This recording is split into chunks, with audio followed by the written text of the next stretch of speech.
رکو، شاید یہ کہانی آج کسی ٹوٹے ہوئے دل کو امید دے دے۔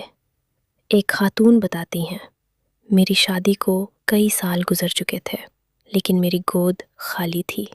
لوگ تانے دیتے تھے، رشتہ دار باتیں بناتے تھے، ہر خوشی کے موقع پر میرا دل ٹوٹ جاتا تھا۔ یہاں تک کہ حالات ایسے ہو گئے کہ مجھے لگنے لگا میرا شوہر بھی مجھ سے دور ہوتا جا رہا ہے۔ میں راتوں کو رو رو کر اللہ سے دعا کرتی تھی۔ میں بہت پریشان تھی، لیکن میں نے ہار نہیں مانی۔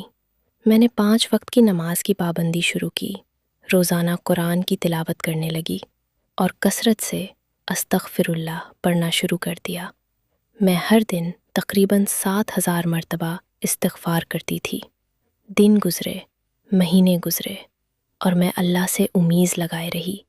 پھر ایک دن اللہ نے میری جھولی ایسی خوشی سے بھر دی جس کا میں برسوں سے انتظار کر رہی تھی۔ اللہ نے مجھے جڑواں بیٹوں کی نعمت عطا فرمائی۔ اس دن مجھے احساس ہوا کہ اللہ کبھی اپنے بندے کی دعا ضائع نہیں کرتا۔